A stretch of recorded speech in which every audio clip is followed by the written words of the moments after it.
to all the issues. Lord, keep me from going mental. Help me sure the bed ain't simple and stay woke on instrumentals. Hello, everyone, and welcome back to CHH Hysteria, a podcast for CHH about everything CHH. I am your host, Cole. And I'm your co-host, Cooper. And today we have two super awesome guests. We got one returning guest, Apex Frazier. Thank you again for coming on. And then we got another up-and-coming CHH. Wait, what? Good start. Whatever.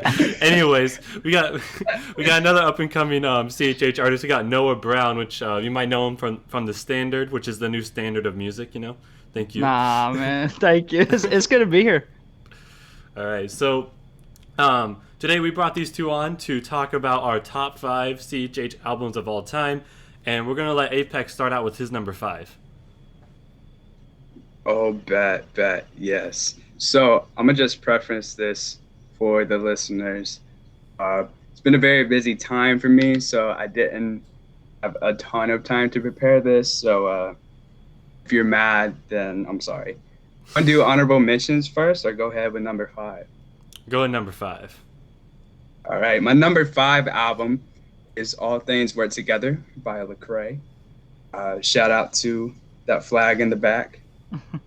And that album came out at a very interesting time in my life. I had just moved to Canada a couple months before, going through some stuff. So the album really spoke to me, and a lot of the tracks are timeless. There's one or two that I might skip depending on the amount of time I have, but for the most part, it's all bangers. And it's some really good content there, deep content, in a way that I feel like Lecrae kind of progresses with every album he drops. The older he gets, he has more matter of fact to talk about.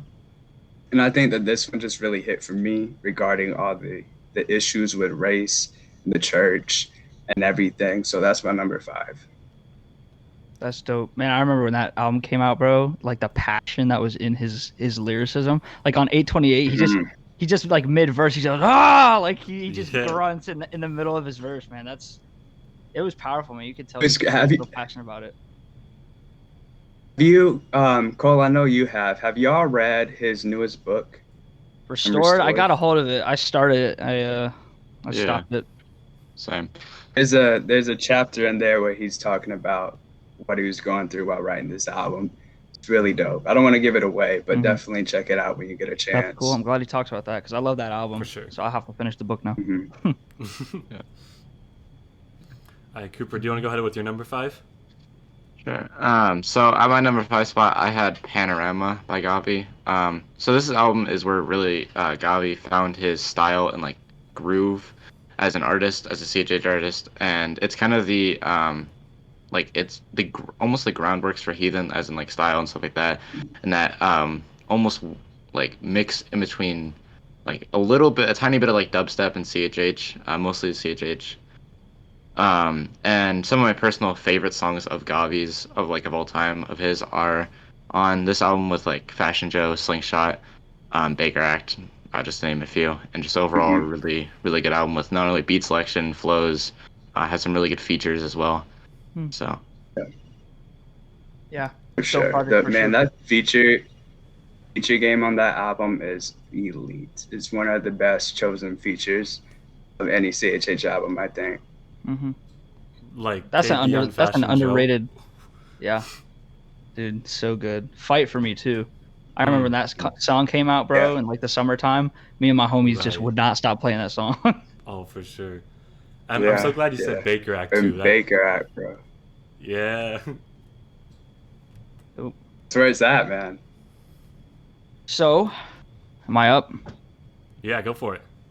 So my number 5, it's an EP. We debated on whether or not we should have EPs on here. I think this EP is pretty much a full-length album. I've got Broken Heart by Hulvey. This album dropped early 2020. This the album, EP, Noah? Yeah, chill. Hey, you know what, man? If you listen to this, dude, this is more of an album than some of the other full-length albums out there in CHH. Let's be honest. I feel you. yeah. Dude, For sure. I don't know, man. Something about this album. I think it's just a really personal album to me. This came out when I had recently met Hovey, me and my really close friend and roommate at the time had just met Hovey, and we were both in kind of a spot where we were discouraged with CHH. You know, we could kind of see like a shift from, you know, everyone's always like, oh, I miss the old Lecrae, I miss the old Lecrae, stuff like that. But it's like, it's real to an extent, right? It almost seems like there's been less of a talk about the gospel in music. So we were a little just a bit discouraged with the state of things.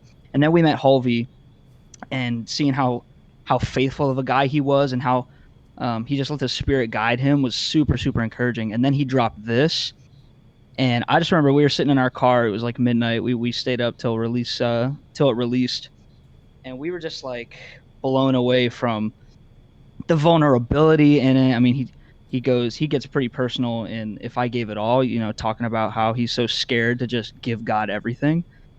He was talking about when we got to meet him, he was talking about how he was clinging on to like this want to be an artist, and the second that he was just like, you know what, God, if reach is not what you want me, I'm fine working at Publix. And then he's like, that's when I got signed.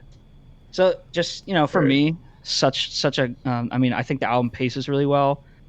He's got, you know, the album has a banger. It's got, you know, tracks like Cold Water to kind of keep it mellowed out and personal. And the way he ends with Anchor, almost like the conclusion of this journey. You know, it starts with Damascus, and it's just like the intro is good, the conclusion's good. No complaints about this album for me. It's fire, bro. Yeah, that kind of reminds me of One said in a song one time, I prayed not to make it if I wasn't ready for the stage. Mm-hmm. Then I made it. That's just what I've been on recently. So that's pretty cool that that Hovey had that mindset and shared it with you. Man, dude, I got so much to say about Hovey, bro. I probably couldn't fit it into this video. What a faithful guy, bro. Very encouraging to have met him. Yeah, I was gonna ask you about like how y'all met, because I knew that you knew him. Yeah, if you want me to go into it now, I can. If you want me to go into it later, for another, I mean, it's not my podcast, man. Right now, all right, dude, yeah, man. Go for it, man. So I, you know, obviously started following him. I think everybody did. Most people, I won't say everybody, when Motions dropped in 2019, summer 19. And so I started following him. He dropped Hovey Volume 1, Volume 2. It's got like Mad Today, Real Love, Higher, stuff like that. Became a big fan of his. And then me and a group of friends went to Passion 2020, which was like the very tail end, obviously, like literally New Year's Eve of 2019 carrying over to 2020. And I had followed him on Instagram at the time, and he posted a story that he was there. And I was sitting next to the same friend that I talked about earlier, Carlo. And I was like, bro, you know that guy who made Motions and Mad Today? He's like, yeah, he's here. You want to try and meet him? So he's like, yeah, sure. So we shot him a DM, and, you know, we're going back and forth. And he ends up saying, oh, you know, I think we're going to leave, so maybe we can like meet up tomorrow night. And I was like, oh, yeah, sure. But then as things are kind of like wrapping up, he's like, yo, I'm still here. Do you want to meet up for a picture? So I'm like, oh, yeah, man. So me and my friend went down. Took like 20 minutes for us to get out of this place. And his parents and him, Hovey, waited like, must have been a half hour in the freezing cold outside of Mercedes-Benz Stadium in Atlanta. Yeah, man. They waited for us, and we got to hang out with him. And, you know, it started out, we were just like going to get a picture, and we just got in a good conversation. We were out there for like 45 minutes just talking with Hovey, my friend's girlfriend at the time. Talked to his parents. So shout out his parents, man. They're so cool. Yeah, man. And so then fast forward, he drops Broken Heart, and this is when, you know, we kind of became acquainted. Me and my dad got there early, helped set up the show for no reason. We just got there early, drove like 8 hours to support him. And so since we helped out, like one of the guys that works with City Takers, the organization that put on the show, was like, hey, thanks guys for helping out. Do you want to tag along to dinner after the show? Like the whole City Takers crew usually goes out. And I was like, oh yeah, sure. And I was like, wait a second, are you talking about the artist too? And he's like, yeah, man. And I was like, oh shoot, like that's sick. But, you know, I felt a little bit weird, so I wanted to ask Hovey. And at this point, he like follows me on Instagram or whatever. And so, you know, later when they're doing like a meet and greet with Hovey, I walk up and he's like, yo, he's like so excited to see me. It was cool. And I kind of pulled him aside. I was like, hey man, you know, I got this invite to like a dinner. I don't know, is that something that you want me there? He's like, bro, of course. He's like, dude. He's like, I follow you on the gram, man. We're friends. Like, you're coming. And that was so encouraging to me because it was like, you always look at artists as like kind of bigger than you, above you almost. And he just brought it down to like a personal level. He was just like a friend. So it was really cool. I got to have dinner with them, him, Tori Deshawn, forget if Rockstar JT pulled up to the dinner. I think he did. Got to meet a producer on Wande's albums, and it was Avila. He was a good guy. Talked about like vocal mixing and things. So just like a lot of cool people I got to meet there, and then just becoming friends with Hovey was super encouraging. Like I talked about, kind of being discouraged with CHH. So just like meeting him and seeing his heart was just super encouraging. And then the last outside after his show, he was like, "Yo, you should come out." So we hung out for a little bit there, and just a good time. So we just kind of became friends with that. So like, in my opinion, if there's somebody I want leading this next generation in CHH, it's him. So, sorry if I rambled, but you asked. Yeah, no, that's fire. That's fire. Yeah. He's a good guy. I'm jealous. It's cool. No, I love that you bring up Hovey though. Broken Heart is like, I really like the music, but what I really like about it was just the lyrics of it, because like it was super relatable. It was just like, it was just this faith journey that I feel like everyone could relate to. You know what I mean? Mm-hmm. So like, super great project. We'll call it that. Yeah, man. So my number 5, I thought I was gonna be unique, and I had a Panorama at my number 5, but Cooper had the same. So I guess it's not as weird as I thought. Like Cooper said, you know, like this album was a transitional album for Gobby. You look back before, like his projects, like his 2 EPs and his album, and then a few of his singles, even like they were EDM / he was like a pop DJ. You know, now he's like, this was kind of his introduction to into hip hop a little bit, but also like he still had a lot of those pop vibes on some of those songs, like, and like With You, like most beautiful song ever, not ever, but like one of the most beautiful songs ever. I can never get bored of it. And Baker Act, and like, you know, Fight for You, for example, like that's like a radio play and like a super epic intro, just like all around, like no complaints about the album. It's so good. So then yeah, man. All right, so you guys ready to move on to number 4? Yep, right, that's cool. All you. Oh yeah, we're doing the snake thing. Yeah, it's like a snake thing. That yeah, that's you, bro. All right, so my number 4 is real quick about Panorama. Go for it. Good.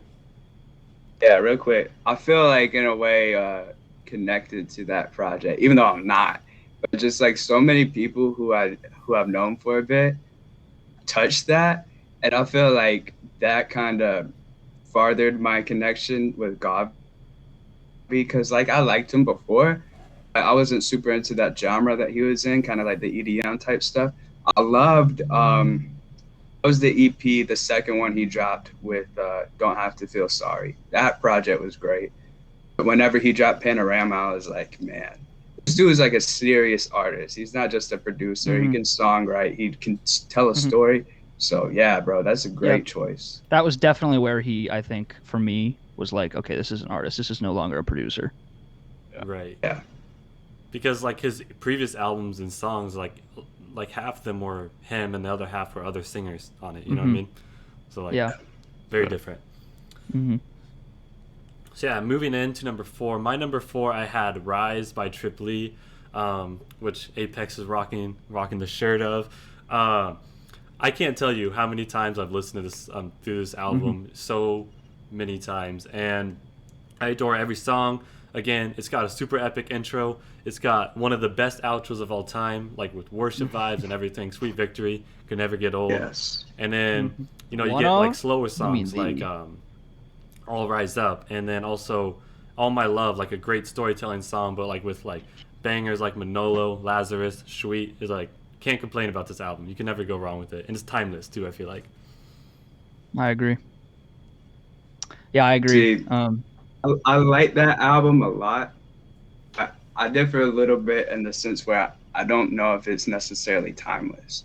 Like some of the B-roll songs, I feel like have aged really well, but I feel like Manolo and Sweet haven't really aged that well. I think they're definitely a product of that era of music. Is perfectly. Hey, bro, we're fine. on here to have different opinions, right? Oh, it's fine. There's valid opinions, and then there's that opinion. yeah. Not a big deal. Bro, I'm just Manolo kidding. in concert Get out. never get old. I'm just saying. That's true. I went to the Rise show. I actually got to meet Tripoli. I totally forgot until just now. I went to the Rise show. That book is fire too. I want to read it so bad. Yeah, bro. I have it. Yeah. No, go I ahead. have it somewhere in storage in Virginia. So I'll I'd take love that to from you. reread it. Yeah. I got his signature in it too, I think. Heck yeah, man. Yeah, bro. I could see an argue for Manolo not being timeless. I mean, I still love it, but I could see if you were like, oh, I mean, I'm not a big fan of Manolo anymore. But that song, I mean, red letters like a red dot on your door. Are you kidding me? It's just not even fair, bro. Yeah. It's just not fair. But I can see How why. much of it is nostalgia? Oh, all of it. 100%. Well, the lyricism is there. But like the production is definitely not timeless. So I could see that. Right. But my number 4 is also a Tripoli album. It's not Rise though. I went with The Good Life for my number 4 spot. For the same reason for me, and now that you say it, it's probably for nostalgic purposes. But I said one of my notes here. That's okay. Yeah, I know. It's timeless. In my opinion, I think what he's saying is timeless. Like no matter how many times I listen to this album, I always go back and I get the same message from it. Right? War, Know Me, and Take Me There are songs that like Know Me, actually, I hadn't like really appreciated until like the past year. The sample game is just so good, and like the flow, it's got like this not like boom bap, but it's just like the sample. I don't know, man, it's crazy. I think the thing that I like the most about this album, though, and albums like it, anything by usually like Tripoli, KB, you know, they're kind of known as like the gospel rappers. I think a little bit more than everyone else at this point in time. Like this album to me is just so faithful, and it's just so committed to talking about like it points to Christ the whole way through, which I think is just something that goes underappreciated in the Christian hip hop scene. And this album personally to me is like an inspiration of what I want to be as a Christian rapper. Like I'm staying true to the word. So that's why I like this album so much. And, like the music is great, of course, but there's better albums, but I just think with what it's getting across, unbeatable. I mean, not unbeatable, but and Fallen too, such a good song. I mean, yeah, there's not really misses on this album in my opinion, or at least big ones. Yeah. So my number 4 is also a Tripoli album. It's the same as Cole's Rise. So Rise has some of my personal favorite songs, like by Tripoli with like Lazarus and Sweet, like Cole said. It also I have a lot of nostalgia for the album, due to like this was the first true album that I ever listened through for CHH. Like it was the first album I've ever owned of CHH. I think it's the first album I've ever owned, period. So I have a lot of nostalgia for it. I went to a Tripoli concert with It was a Rise Cole. tour. Yeah, it was a Rise tour with Cole. That was a long time ago. But so like I have a lot of nostalgia just for the album in general, which is why I think I placed it so high. But also, it's just all really, really good, with some amazing beats, produced by Gobby. Like the beats just are so well done. That's the main thing I picked up on like through re-listen through, and yeah. Yeah, So, yeah. for sure. That intro too is fire. Yeah. Vocalizer. All right, so speaking of nostalgia, my 4th album is where it might get a little controversial, but I have Minorville by Derek Minor. That is controversial. I think. me, Listen, bro. I was listening to all this. I was listening to all this music the last week, and Minorville just stuck out because I just love conceptual albums, and that concept of like this is a city. This isn't an album. This is a city, and we're walking through the city. is so good, and he's got so much lyricism that holds up to this day. Like, Give Me, I feel like that song could be dropped in 2021 and everyone be like, yo, this is fire, even though it's 8 years old. Dear Mr. Christian too, like he chose the singles super well. But yeah, I mean that song and the whole concept, the rollout, the merch was fire. And like we were finally getting to actually know Derek Minor. He wasn't pro anymore. So that was a big part of it for me. I remember I pre-ordered it from Lifeway Christian before they turned on CHH. It's a fire album through and through. The only actually there's no skips. I don't think there's any skips on it. The only song I remember Dear Mr. Christian. I remember the one I remember like listening to on repeat though, because this was when I was like a bit younger. Ready, Set, Go. I don't think I've ever played a song more in my life. It was just always going through my headphones, bro. Yeah, man. There's a little bit of nostalgia there. He said, me in a circle with some ill rappers, and I'ma brag about God, then kill rappers. Hey. Fire. Crazy. Fire. And it's some heat. Oh, it's my turn again? Yeah, you're up again. Wait, one heads up real quick. Yeah. In case if I ever look confused, my audio keeps going in and out, but the viewers can hear it still, so it's okay. We're good. I found out, but that's all that matters. Okay, cool. Anyways, continue. All right, and this is gonna make y'all mad where this album is rated. But remember, this is a personal ranking list. Yeah. Go ahead. Go for it. Today We Rebel by KB at number 3. So good. For all the reasons I'm sure y'all will touch on, the only thing that it really has going against it is I feel like you have to be a Christian to appreciate it. And I don't think that's the case with my top 2 albums. And you know, like for me, a lot of my friends, a lot of my fan base aren't saved.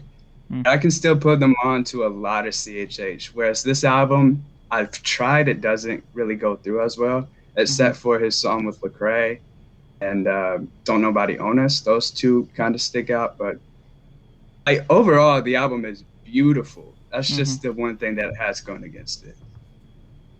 Yeah, I completely agree. I think there's 2 things going against it. I'm going to talk about that. Spoiler alert. It's in there. It's hard not to put that album in your top 5. Yeah. For sure. Yeah, I completely agree, and I think you put it into words really well. You kind of do. I mean, of course, you can recognize that there's talent, even if you're not a Christian. But like sonically, I would have a hard time if I wasn't a Christian, like really appreciating the album.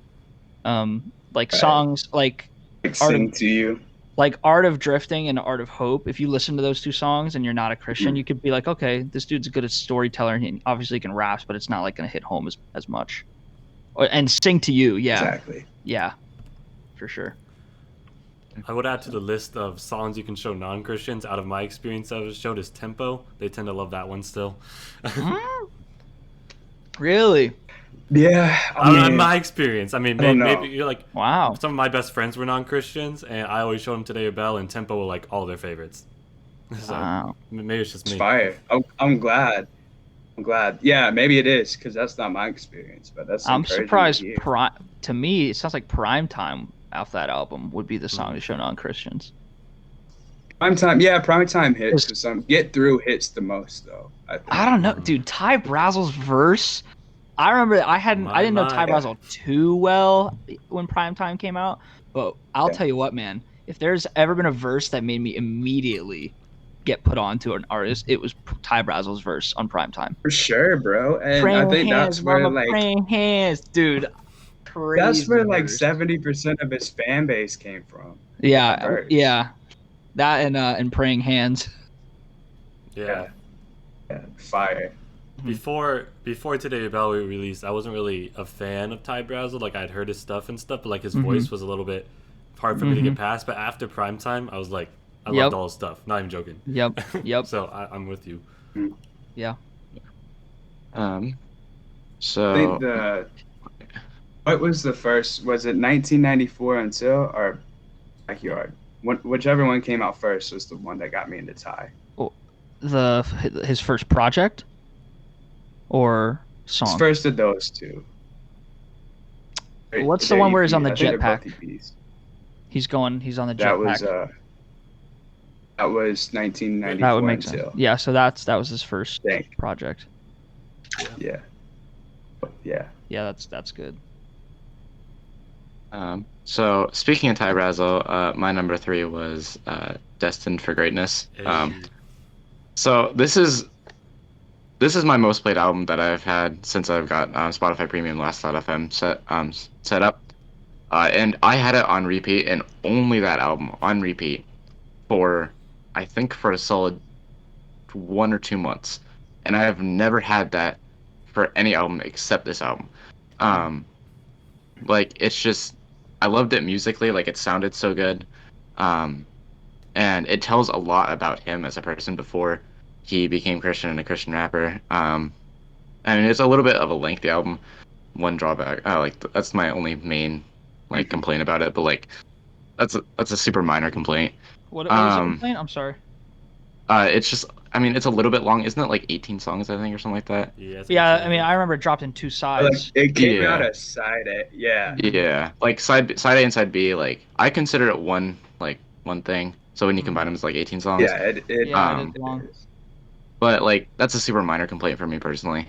But like it shows a lot about him, and he has a lot of vulnerability, which is I like. I like a lot of songs that are really vulnerable with their fan bases.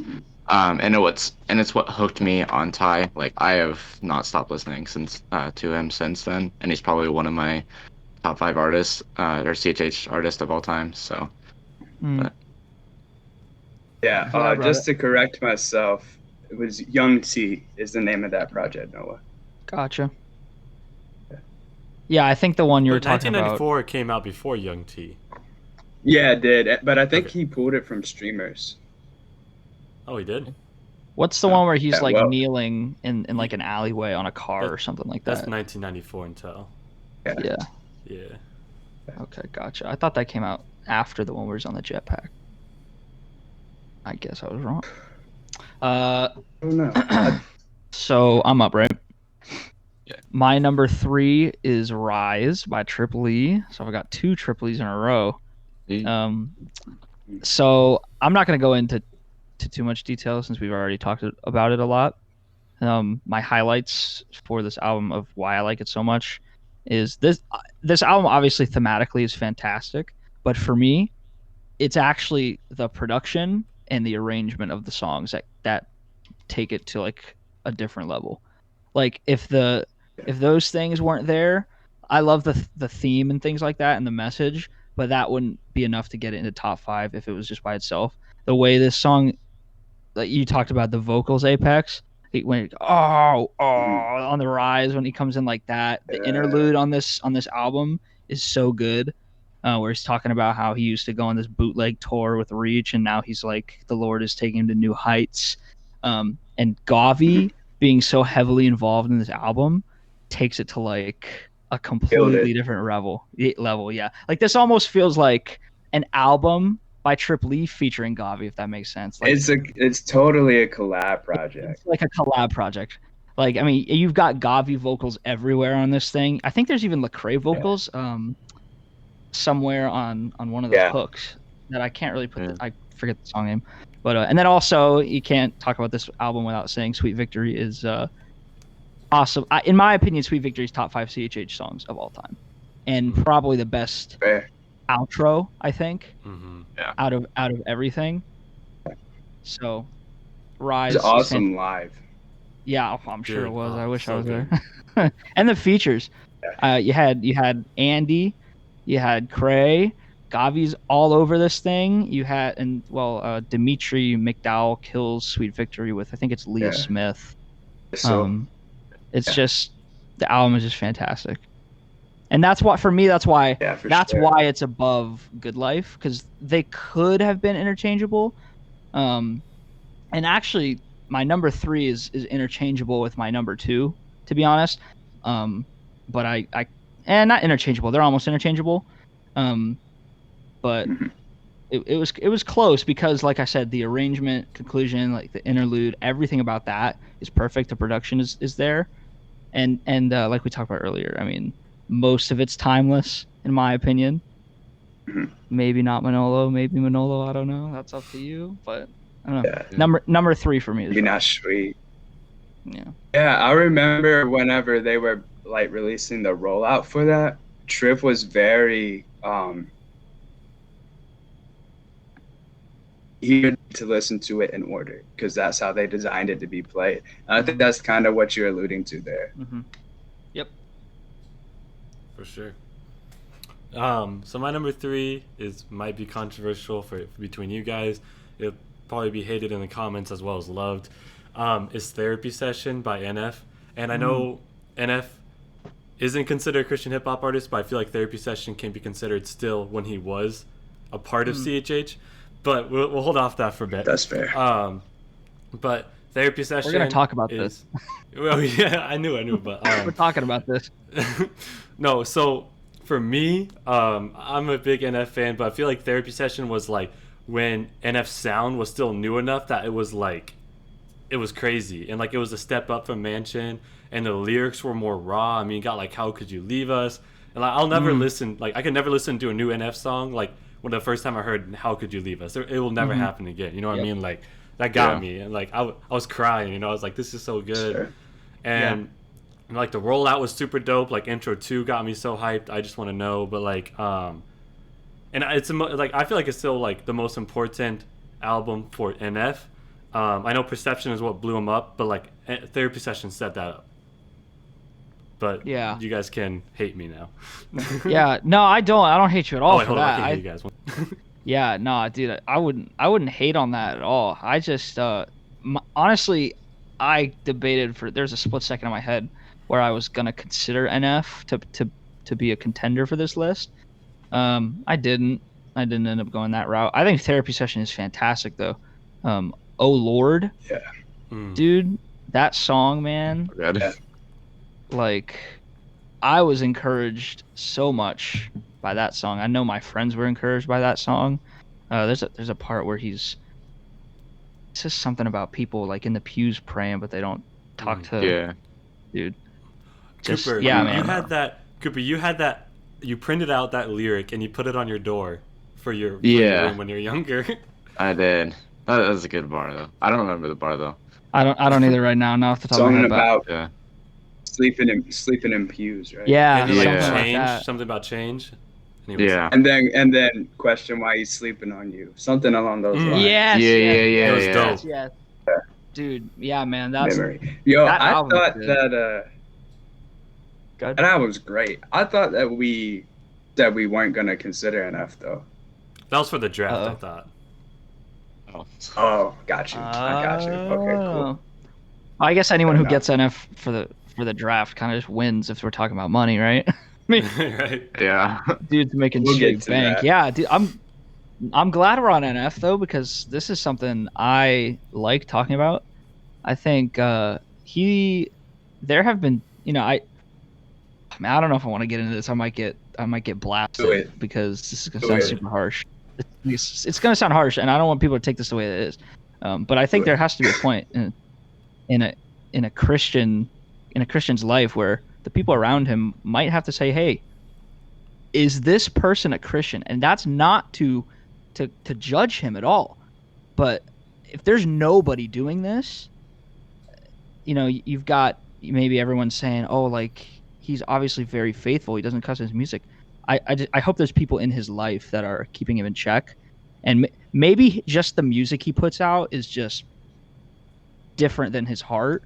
I hope it is. I pray for him so much, because it's so worrisome to see somebody who's been given such a huge platform, and like this crazy audience who expects one thing from him, and that might not be the case. And I think he is a Christian. I think he's just going through a lot of things right now. Yeah. Yeah, I think you heard a lot of Christian concepts and stuff like asking people to pray for him, even if not explicitly in the search. So I think that there's a lot of different ways that you could read into the situation. I think one thing, I know you're not hating on him, but I'm gonna just say this since we're on the topic. No, go ahead. Yeah. CHH needs to stop hating on NF. For sure. Absolutely. I think a lot of people are just bitter and jealous and mad that he left the genre. Was he ever in it? Was he ever a Christian hip hop artist? I mean, he was. He has a song from like 2012, 2013 called 2010. But I Love Jesus or something like that. Oh yeah. That was on SoundCloud. I found that a while back. Yeah. From like the first time I heard NF was on the Flame song Start Over. That's the thing for Latin Mansion. Yeah. That was amazing, right? So I think a lot of people are still hoping for that NF, but you grow as an artist, you have to not necessarily like bend to the people who are listening to you. I don't think that's the way to do it. I don't think that's what he's doing. But I think he's leaned into like this real brand, and what's real for him is like to talk about mental health struggles and stuff like that. But yeah, I think from album to album, we can get caught up in like, is he doing what God wants him to do? But at the end of the day, like that's for him, that's for his wife, that's for his team, whatever. Right. I know you're not like coming for him or anything. Of course. I think some people do, and I just wanted to say they do. We need to stop that. And it's terrible to me that people think that the way to get through to him is through his Instagram comments or tweeting at him. Like, nah, dude, you can't do anything to him. You're not gonna get through to him being a troll in his comments. Right. But I think just what concerns me so much and why I just worry so much for him is because it seems like if real is your brand and you're a Christian, and the albums you're dropping, we're not seeing any sort of hope or resolution, what is that showing about the hope that you have in Christ? Not good things. Yeah. That's the only concern for me, personally. That's a fair concern, bro. I feel like this next album's going to have more of that, though, to be completely honest with you. I really hope so. Are you talking about Clouds? Like, or that's a mixtape. He was dropping Clouds. Yeah, right, yeah. It's not really an album. It's not an album, so. No, I'm not talking about Clouds, but maybe. But even like Clouds' the singles sound more upbeat, more hopeful. Yeah, they do. Even if he's not like diving into that, but I feel like where he's at mentally now, just based off of what we see, his like Instagram posts that'll drop and then delete, stuff like that. Him with his wife, I think he's in a better headspace, so I think that's gonna come across in the music. Yeah. That's all I gotta say. No, good. Yeah, I'm glad we got to talk about NF. I like talking about NF. Not to hate on him. Yeah. But because it's all love, man. But it's just get worried. That's like, but one more thing about the like the people around him, something like like Tommy Prophet. I think I'm saying that right.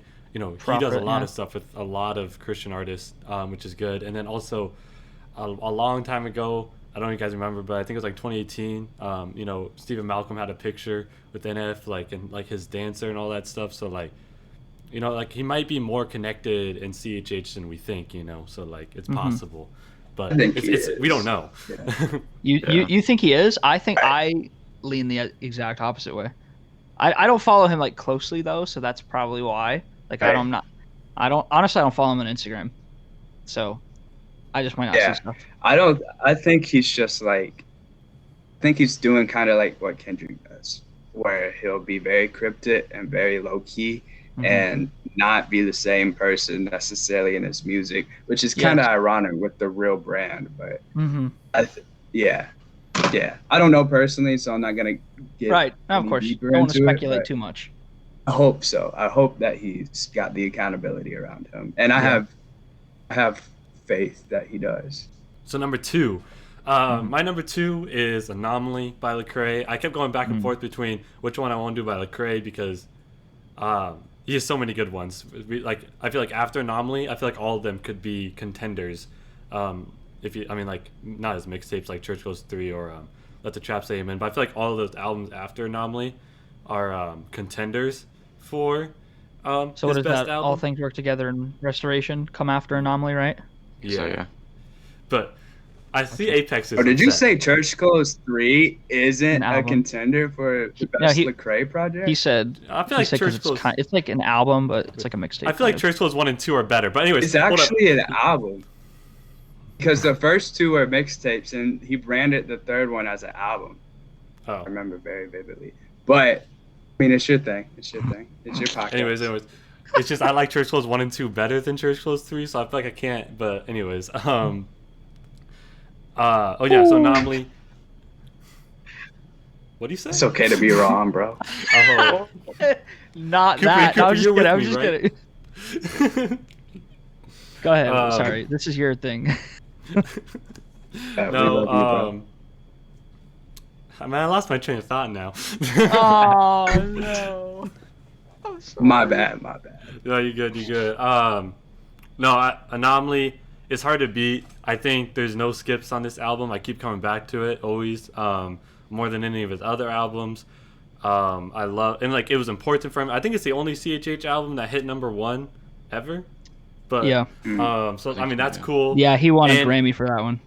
Right, and like it's nostalgic for me too because like I got into CHH by like 2010, but then like I really started getting into it, like around 2012, 2013. So like this was like the first big Lecrae project. So like it just reminds me so much. So like it might be more a nostalgic factor, but like it's my personal list.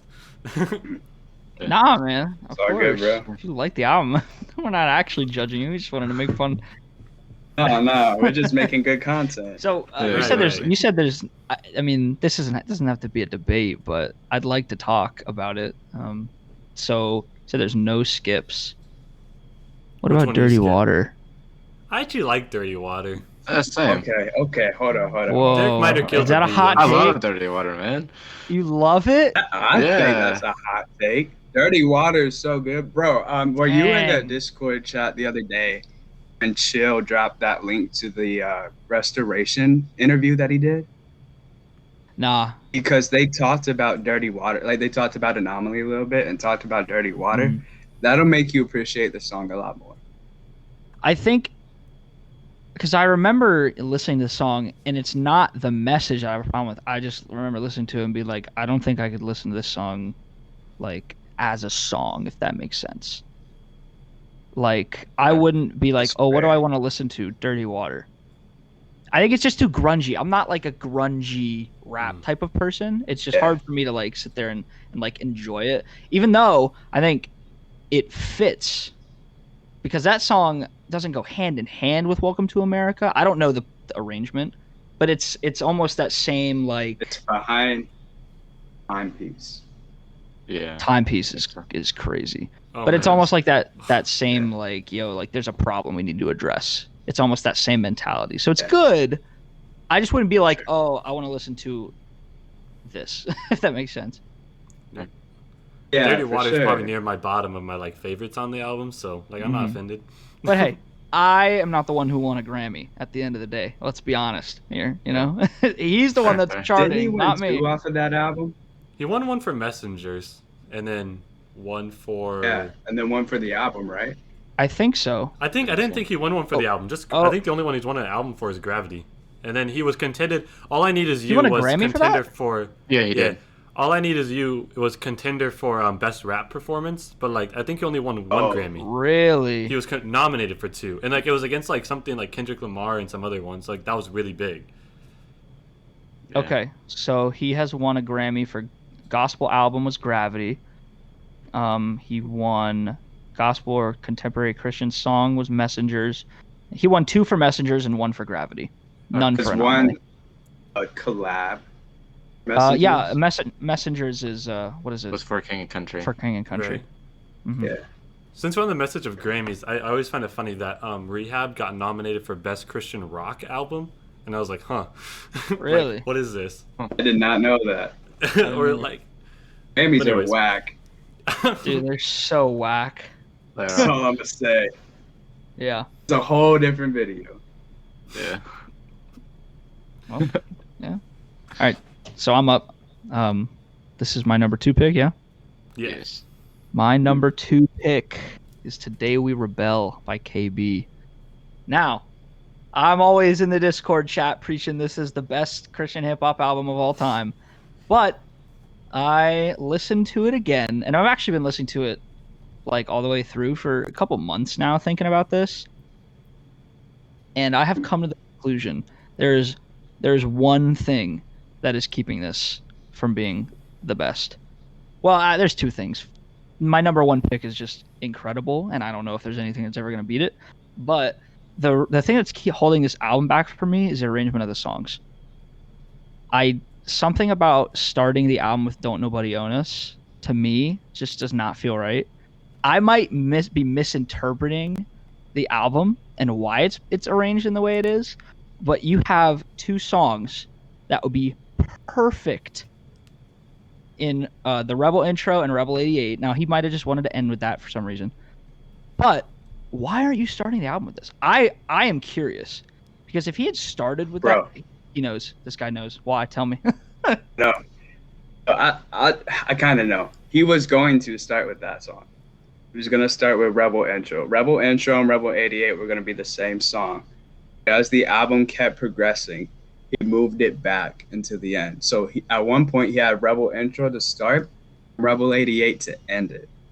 And then they just decided that it'd be more cohesive if they threw it at the end. So it's kind of like its own little entity. I don't know why he chose Don't Nobody Own Us. I personally think that's fine to start off with, but what's the other song that you're thinking? Tempo? No, sorry. So it was Rebel Intro and then Rebel 88, because there's a nice transition at the end of Rebel Intro right into Rebel 88, and I'm a sucker for stuff like that. I like, usually when an album starts, I like it to be like a soft, and then maybe the song can build up as it goes on, but I like being like eased into the album and then boom. And then so today We Rebel just started with dun dun dun dun. I love that song, but it's just kind of like an abrupt. It's very Florida. Very like Tampa area. It is. It's just not my personal thing. But this album is my number 2 for a reason, so let's talk about that a little bit more. The arrangement is the only thing holding it back, in my opinion. I don't think there's any skips on the album if you're trying to listen to it cohesively. I wouldn't listen to Art of Drifting like as a song, but when you listen, I don't know how often you guys do this, but I always go back and will listen to Art of Drifting and Art of Hope right after each other, because obviously, I mean, it's telling this narrative of this guy who's falling from the faith, you know, and he's like building this business. He's fallen into temptation with women in the crowd, and then the song, you know, transitions into Art of Hope and finishes with Be Thou My Vision. Those two songs alone, bro, could have been my top 1 albums. If those two were an album together, it's over. Because I don't know what it is about that narrative, bro, but it's just so like encouraging to me. And I think KB just does such a good job with like, yo, there's issues in our hearts, but Christ. The artwork, the cover art for this album is it's not even close for me. It is easily the best artwork I've ever seen for an album. Have you ever zoomed in Today We Rebel's cover art and just looked at all the things? Super cool. So it's so cool, bro, man. It's fire. Were you following him on Instagram when he was rolling out the art? Because he did like each specific item picture. Oh, that was so hype. I think I don't know if I was on Instagram, to be honest. I only got on Instagram like senior year of high school, which was like 2 years ago. Okay, that's a lie. It was like junior year, but that's when I like was really on Instagram and like following all the artists that I liked. So I think I remember vaguely seeing stuff like that. But the rolling out of the album, as far back as I can remember, and actually this probably wasn't even part of the album rollout, was Tempo. When he was rolling out Tempo, I was following that for some reason, which I don't know if that was really part of the album rollout, but it was a single from the album, so I'll count it.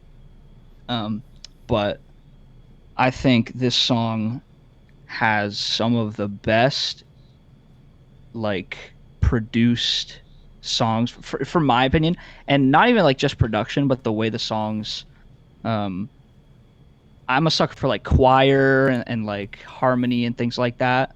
So Sing to You, the way just like the voices in the background sound, and the line at the end of the song. This is one of the only songs in CHH that can actually make me cry. Right? I do not cry music that much. But when he says, son, I got holes too, that line, dude. Yeah. Holy smokes. Oh, just to piggyback off of that, like, that song really spoke to me when I was first going through like my sickness, and like within like moving into 2018, my grandma got like really sick, and she passed uh early summer that year. So that song really spoke to me, and it's always stood out. Like every time I go back to the album, or sometimes I'll just go back to that song specifically. Yep. That is like the definition of a timeless, because it's like so anointed. Yep. It's fire. So that song is how I actually have. You know what? Let's get into this just because. Why not? This is some good conversation. I'm gonna give really me like 1 second. Yeah, you're good. So this is the way I have the like album arranged. I have a playlist. It's called Noah's TWR, and this is the way I like to listen to the album. If KB ever sees this, he's gonna be like, "Bro, who's this little kid talking about how he would arrange my album?" Obviously, he's the master, bro. KB is the man. He knows what's good, and I do not. But when I listen to this, I get a lot more out of it. I go Rebel Intro, Rebel 88, Get Through, Not Today Satan, Tempo, Monster, Don't Nobody Own Us, Prime Time, Art of Drifting, Art of Hope, Bring You War, I Am Not the One, New Portrait, Sing to You. I close the album out with Sing to You, and that's what's the most important thing. Because when you close the album out, talking about how you have been hurt in your life and you have holes in your heart, but Christ has holes in his hands for you, and then you end the album with that, it's like, I mean, it's crazy. But he didn't do it, so it is what it is. I think that was the original plan, was to end with Sing to You. So I don't know why they changed. Yeah, and the biggest thing, this is why I like the album so much. This is why I don't care about I mean, obviously I do care about the arrangement, but the reason I look past it for the most part is because this project, more than any project I've ever heard, the focus is Christ. The focus is Christ, and that's why I like it so much. Yeah, well, he's unapologetically Christian. He's unapologetically black, and he's unapologetically hip hop. Yep. For those three reasons, it's just so amazing. Like such an elite album. But so hard to top this album. But number 3 for me. Yeah, good stuff. But we did it. You're up. So my number 2 was also TWR. So it's just a fantastic album. Noah said a lot of my thoughts already. It's my first personal favorite album of KB's so far. And it tells a really great story of a believer's walk with Christ and his journey, and how to cope with some of the stuff that you encounter in your some of the stuff that you can encounter as you walk with Christ, and some of the difficulties you can go through, and how you can overcome it, and stuff like that. So it's really solid album. Just fantastic. Yes, sir. Facts. Good feature, great features too. Oh yeah. Oh, for sure. Yeah. All right, moving into number 2 is for me, Uncomfortable by Andy Mineo. I love this album.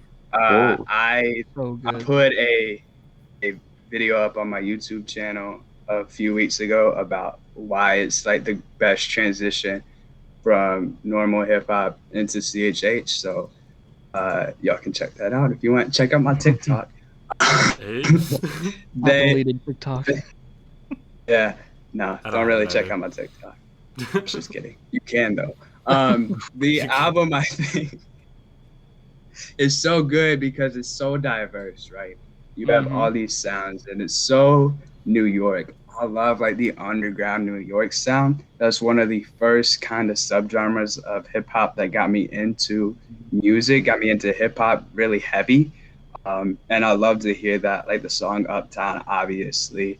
The intro is fire. I think is it the best intro of any CHH album? Not for me. So good.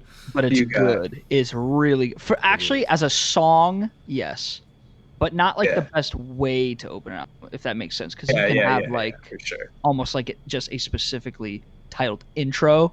For sure. So I think there's albums that do that better. But as a song, probably. Yeah, that's title track. Title track release. Crazy. But everything from like the artwork is super unique and cool. I remember when he was dropping it. really, really cool.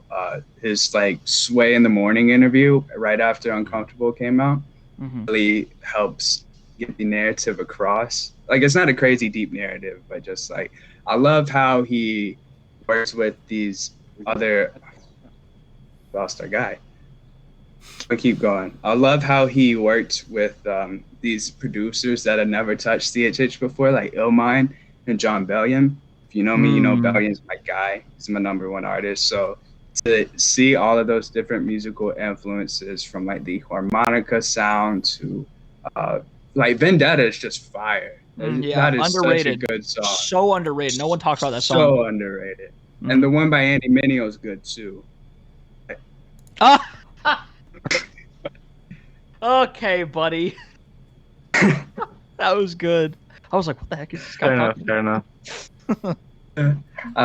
Overall, I love how like he leaned into the rock influence too. It's just like so diverse and cohesive at the same time. And then my #1 album is honorable mentions. All right. Oh shoot! You're right. I think go two. I say two each. Two each is what I think. Two. Yeah. Come on. You 5. I think you could do 5, but you couldn't talk about them all. Yeah, you can say 5. Fair. I'll Yeah, do 5. I'll do 5 and then just talk about. I've got 2, but I'm gonna give a brief. Yeah. Oh, okay. Yeah. So, that's fine. Rise, Triply. I had to put that on there, or else Pancake would get mad. Misfits 2, Fly Exam. Then I got Good Religion by Dream Junkies. Now I think that it is maybe better than a couple of the albums mentioned today, but not a better Christian hip hop album, if that makes sense.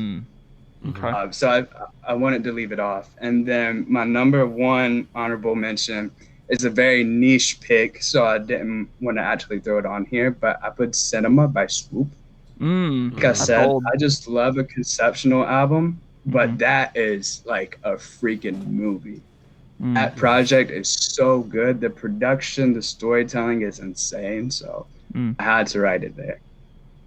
But #1 album overall is Solar by No Big Deal. Hey. And really? I think Wow. Yeah. That's surprising. Listen, I wasn't expecting that. Before we started making the list, I was like, will a No Big Deal album end up on there? I'm not sure, but listening to everything, bro, no skips. And on top of that, he was on a major label and you could hear it in the quality of the music. It is so well mixed. Like the engineering is so pristine. And also you can show literally anybody who's relatively into hip hop any of the songs and they'll be like, this is fire. I have to be a Christian, but if you are, you'll pick up on some more things. And I think to do that is such a very specific art that not a lot of people have. So I wanted to show Dilly some love. I knew that no one else would have this as the #1 pick or even on their list maybe, but for me, it hits every single time. It sucks because I love this album, and I mean, I didn't consider it for my top 5 for one reason or another, but I love this album. Like, I remember it was like summertime when this dropped, and it was on repeat. And it didn't. Most albums takes me a little bit to like get to a point where I'm like, okay, this is a really solid album. It took me first day this dropped, I was like, wow, this is really good. I love Dill. He's in my top 5. He's my top 5 artist. But I think for me, I couldn't actually see or like understand. Like, I knew what he was going for because I understand the concept of the album, and that's mainly because of of Ryan, where he's talking in, or is it does he bring like a guest speaker in there, like samples and audio or something? Yeah. Where he's like, he talks about the Bible verse, and I think it's maybe 1 John. I don't know if I'm tripping, but like it took me hearing Orion for me to finally understand what the album was about, and that's the reason I couldn't be like top 5, because it took me a lot to understand what it was about, if that makes sense. And like, I didn't see that in the songs alone until Orion. Yeah, that's fair. Good album though, dude. So good. So I'll I also super add it consider is putting it the in. perfect length. The The perfect album length. is exactly the length that you want an album to be. 12 songs, like 35 minutes. That's what my attention span is. I mean, I'll go a little bit longer because I love Kendrick and Lupe and artists that make like hour plus albums. Mm-hmm. But I think most people are like 30 to 40 is their cutoff. So I think that he absolutely nailed it. Yeah, I think this was. Yeah, this is a good project. I'm looking at the track list right now. This is a really good project. Yeah. And like Cordial, so It is slept slept on. That song is so good. I think most of the Facts. songs on this album are slept on. Yeah. Facts. And I'm so glad that he's finally like getting attention. Mm. He's the smoothest rapper I've ever heard. He just has this like he just has this charisma. Even when his bars aren't good, which 99% of the time, bro, his bars are crazy. Even if like his like he doesn't like rap in the same way like Mineo does, where he's Right. like ba, ba, ba, ba, ba, ba, ba. So he can't do that. Or probably, I mean, he probably can, but the way he raps, like, it's not his, like, he doesn't switch up the flow too often, but he doesn't have to, because his bars are there. His flow And is the man has swagger. Like Yeah. anything the man touches, I'm like, okay, well, it's your song now, sir. Take it. He knows Have how fun. to ride any beat that you put in front Any of him. beat. I've never heard a verse from him and been like, decent. Right. Yeah. It's crazy. So- He's so so versatile. good. So slept on. Well, not anymore. He's getting the recognition he deserves now. For sure. But yeah, man, that's a good pick. Appreciate it. All right, cool. What you got? So for honorable mentions, I have We Belong by Gobby. This is the first album I've or like the first project I had heard of his, and I believe it was his first album, right? I believe. So I really like his mix of more EDM, like and this like pop kind of thing that he had going on. I like it quite a bit. I enjoyed it a lot, like the whole album as a whole. Some amazing songs like We Belong is really good, and same with Godspeed. Both those I loved when it came out and still really like. And then my second honorable mention was Rehab by Lecrae. So this is what really introduced me into CHH, so I have a lot of nostalgia for it. I remember Cole got it for Christmas one year with a stereo, and that's like what really, really got me into CHH. And what got me into Lecrae. And I think his, or at least my personal favorite song of his is on it with Just Like You, and I think it's just really, it's so good. Like it's really vulnerable. It's so good. I could go on and on about it. But like every song is just really, really good. Yeah, it's just super good. And then my number one is also by Lecrae, Restoration Deluxe. I made a case for why it is the greatest album of all time on another video of ours with Cole and Patrick. But I love the album so much. I think it's his best work. That might be popular. I don't know. And the deluxe edition specifically because it adds probably my second favorite song with Restored with some of the best features that we have seen, period. Like this is, I would probably say this song probably has the best features of all time. Like you have Holby, you have Wande, you have 1K Few. 1K kills it. Yeah. That's his best verse easily. Oh. I don't even think it's close. Actually, personally I preferred Lecrae's and Holby's. Lecrae's verse is the best on the song. Oh yeah, So no, it's not Lecrae's even. is probably my Lecrae favorite. obviously murders it. I'm saying that's probably, in my opinion, 1K's best verse. Oh yeah, for sure, Oh, for sure. that would feel out freestyle. Anyways, continue. Yeah. That's true. But like this, just the song goes that'd be my ham. pick. Yeah.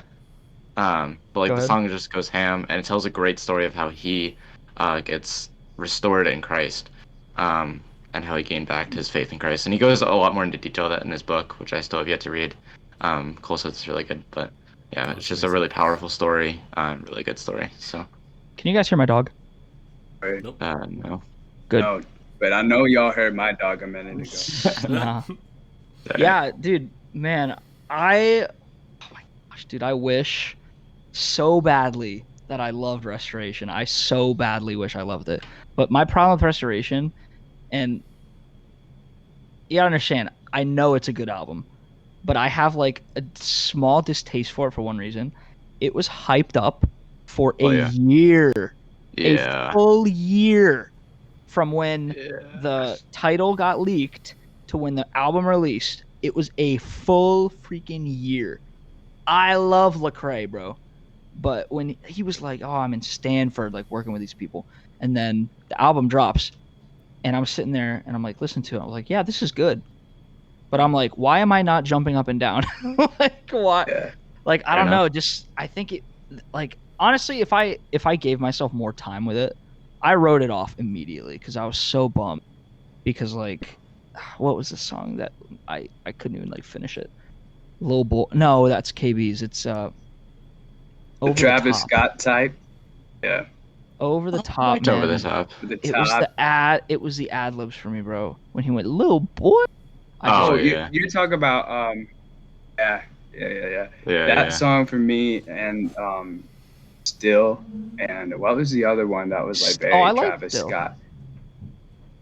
I don't know. I don't remember. What's that song? Ain't No Fraud. Keep going.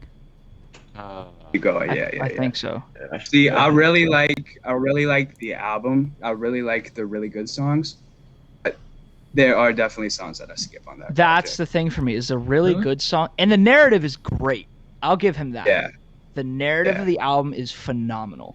But like you said, the songs that are skips for me are really, really skips for me. And I think. And to be. Yeah, go ahead. I was just gonna say, I'm praying that you like New Hollywood because. That what? Oh, I'm praying that you like New Hollywood because that's been hyping up for like 2 years. I have not been paying enough attention to RG to really care. If it like I haven't been looking at the hype of New Hollywood for that long. I really been I almost all in it.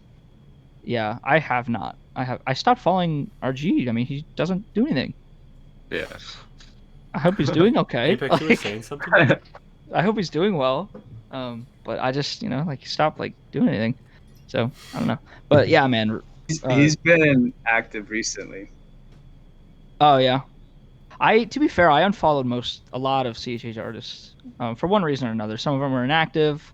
I'm not gonna get too far into it, but like Paris Kariz, I don't know. Yeah, he posted something one time that I was like, this is off.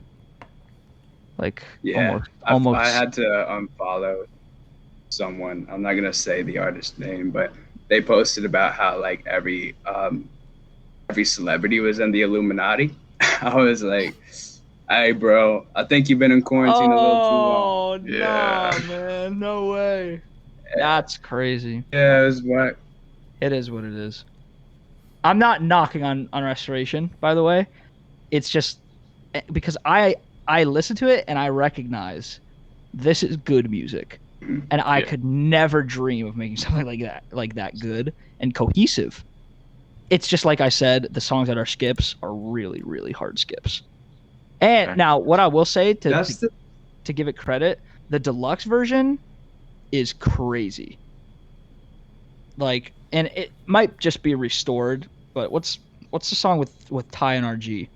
Oh, Rich and Famous. So Rich and Famous is great. Yeah. Come Through Jesus is pretty good. Yeah. So Restored, Come Through. I forget the other ones. And then you got like a Deep End remix, and then Celebrate More. Oh, I hated that. The Deep End remix. I couldn't get into the Deep End remix.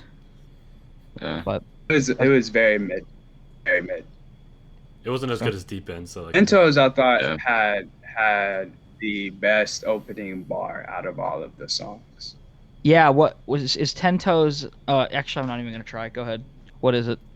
Do you remember? It's Of Your Neighbor, unless it's Breonna Taylor. Oh right. Yup, dude. That's so crazy. Yeah, man. Definitely. Obviously, a solid album. Very solid album.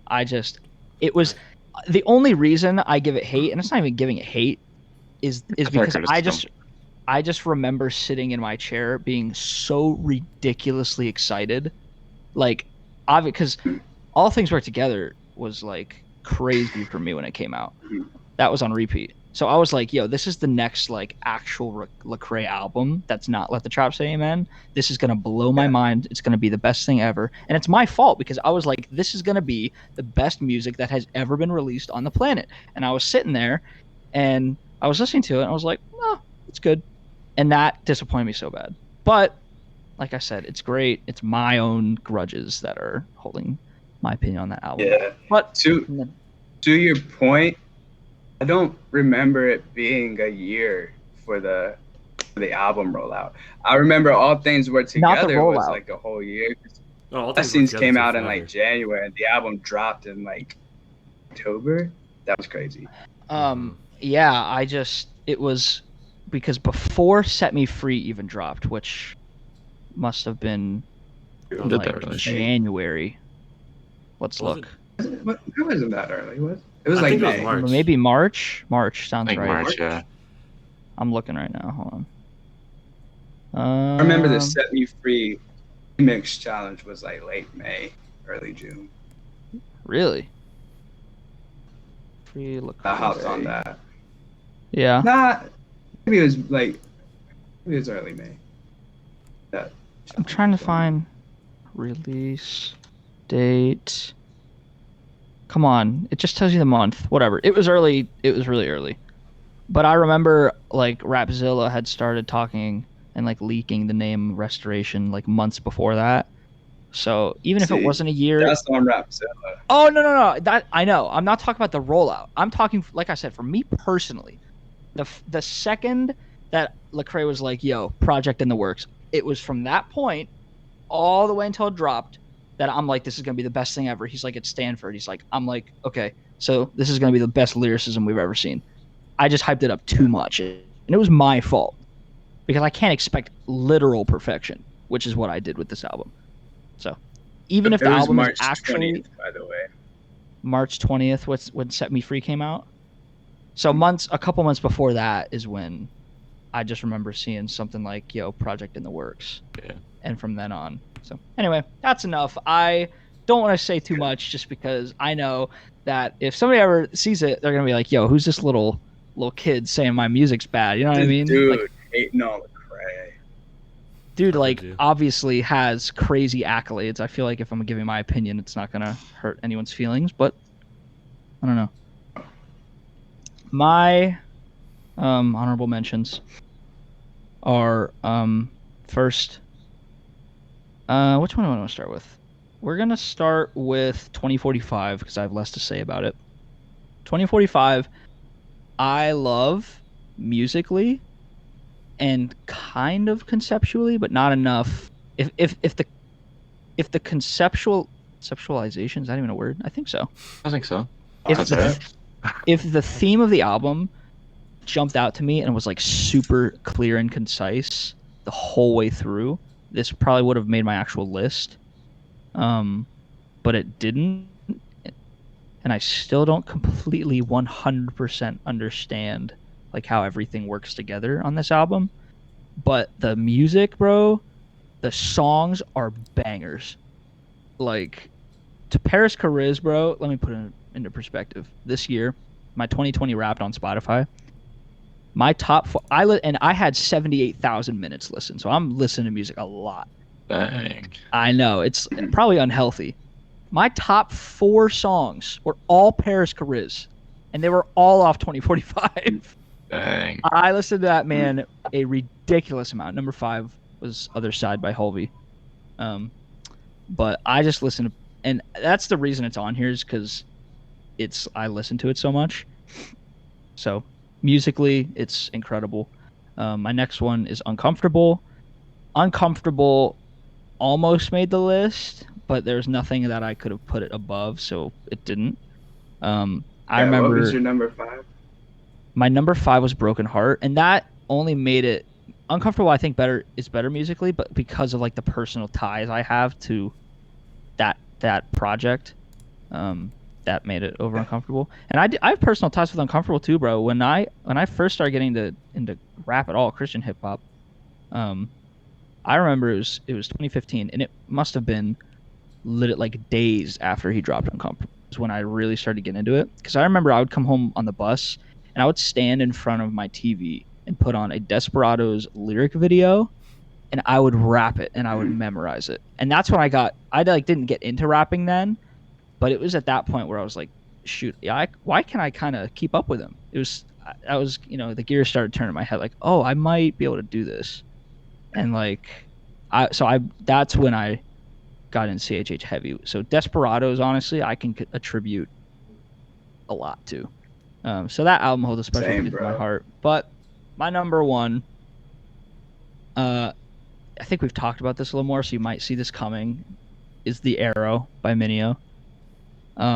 We debated, is it an album, is it an EP? Of course, it's technically an EP, but this, just like Broken Heart, this is a more fully conceptualized project than like 99% of albums out there.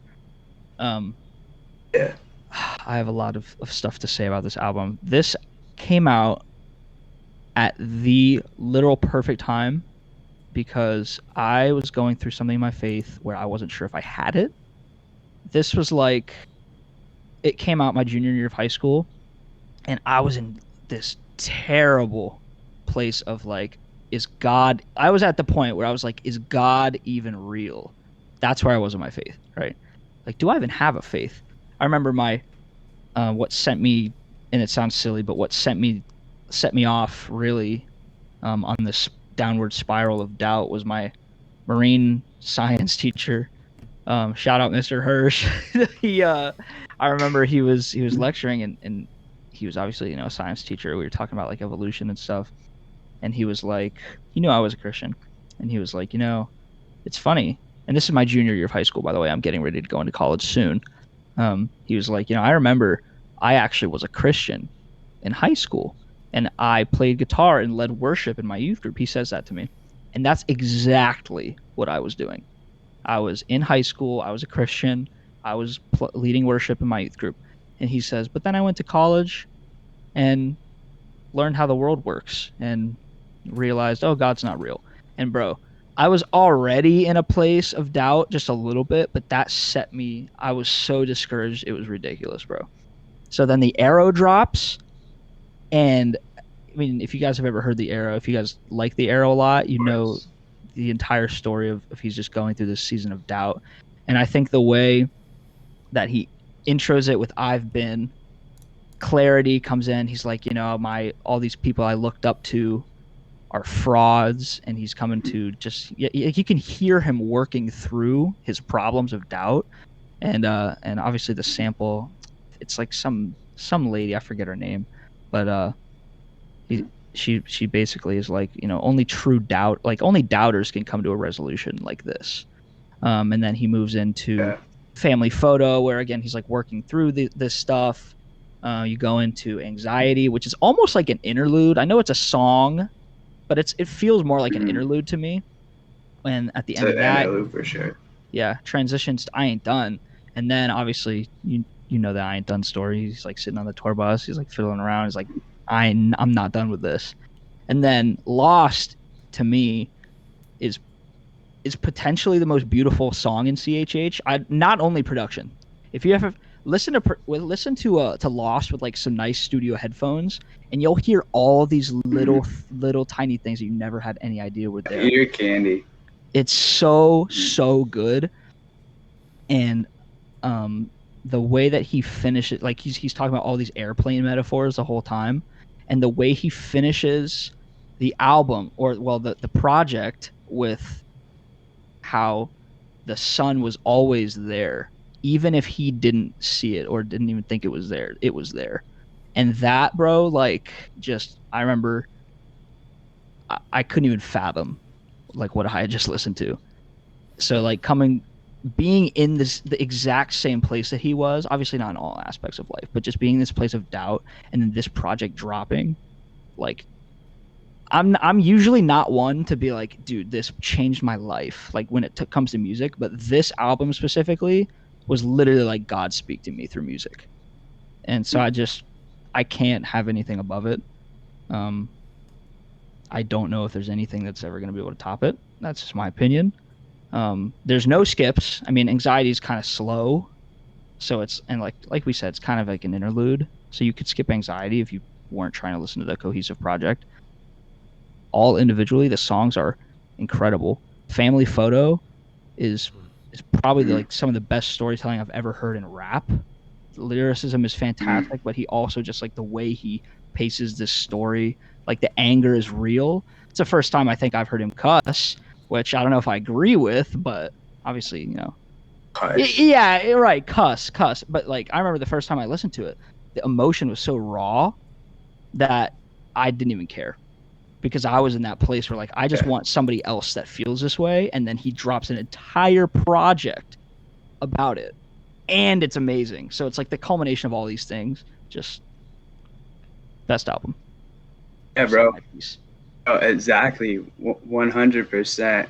I feel what you just said, and if I was going to include EPs on this list, then I'd have that above Solar. Like literally exactly what you just said. I was in a season of doubt, and like every single song, I have anxiety. Like I'm diagnosed with anxiety, so like I really felt that.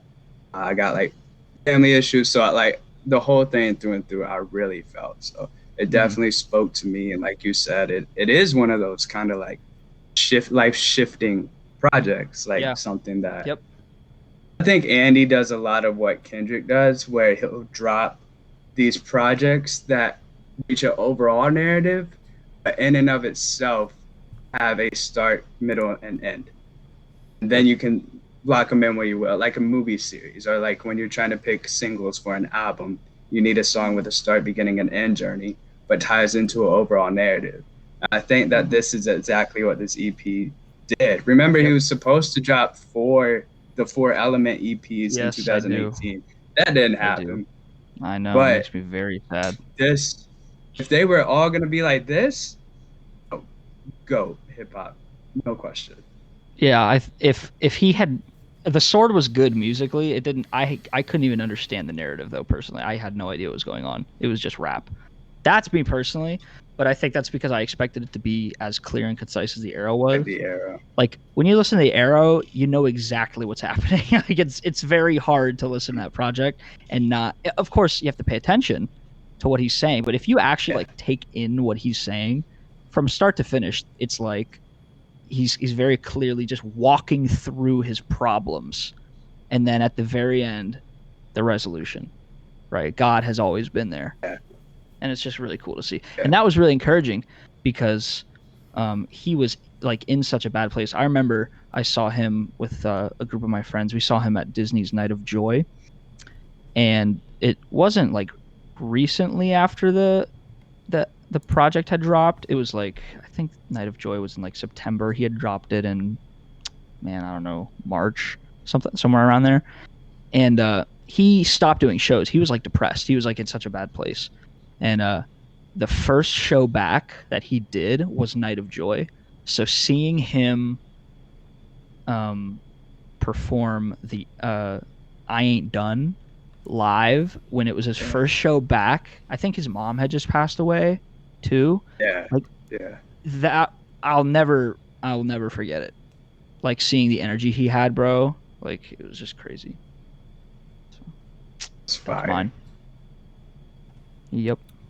Nice. So for my honorable mentions, my first honorable mention, I got to give a shout out to Below Paradise by Tadashi. It is a heartbreaking story, like the narrative, like 1-year-old son dying, and the album is just all about that, and it is so good. I had it on repeat for so long back when it came out in 2014, and when I first heard Chase, there was nothing like it. I listened to.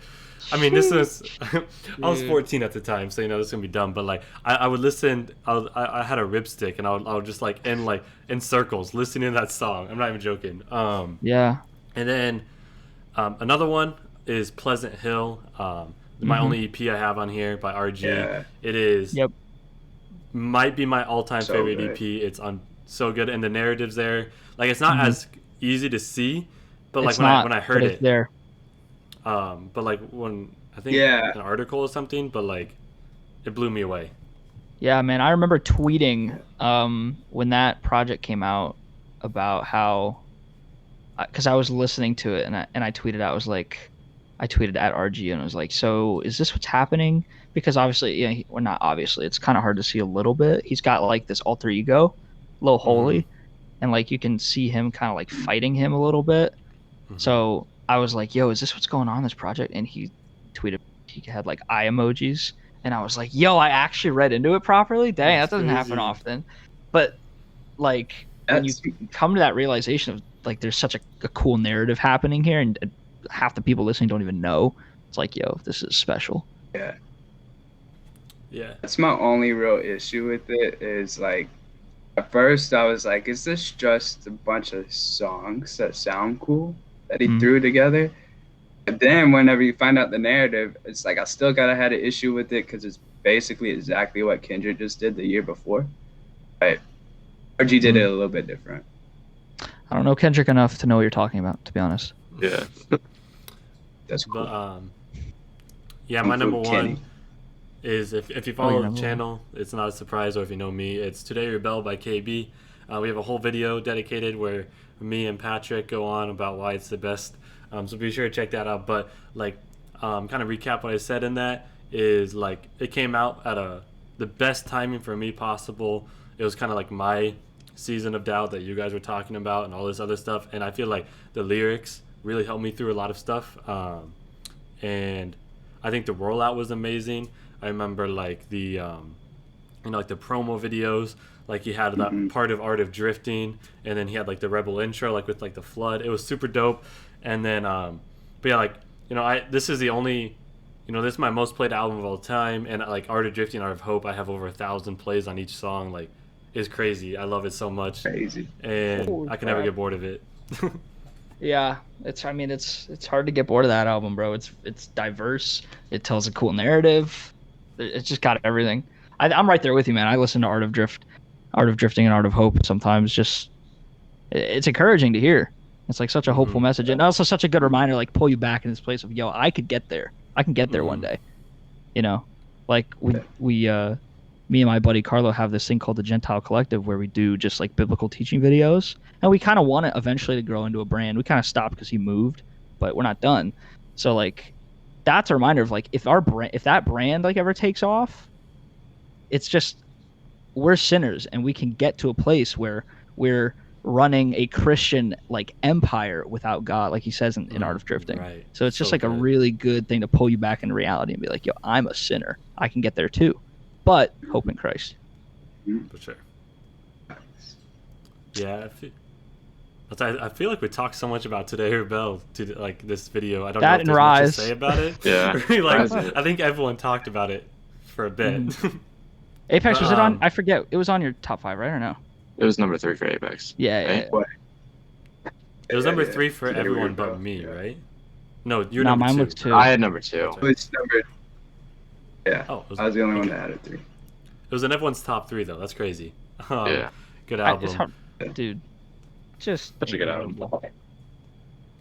It would have been actually, even if it was arranged differently, it wouldn't have been my top 1. The Arrow's too good. Yeah, the Arrow is fantastic as well. But anyways, thank you all for coming and listing your top 5 albums with us. It was super fun. Where can we find you guys on socials before we go? I'll let Apex go first. Yeah, Apex go first. Okay, cool. I'm at Apex Frazier on everything. Instagram is what I'm on the most. Like I mentioned jokingly, I am trying to get some stuff moving on TikTok. Do some like more educational stuff over there. But I have my own YouTube channel, and my music is available everywhere. Apex Frazier. I am on Instagram. My Instagram handle is really weird. I'm trying to change it. It's NOHABOWRN. If you type in Noah, how about this? You just go to Apex, see who's following, and you type in Noah Brown, you'll find me. Really, I would rather if you followed me on Spotify though. Noah Brown. You can look up Noah Brown the Standard on Spotify. Yeah, stream the Standard. Man, we're almost at 25K. Lord is good. It's crazy. It's crazy. It is crazy. Man. That's amazing. I cannot believe it. Don't deserve it for sure, but. 100K. What'd you say?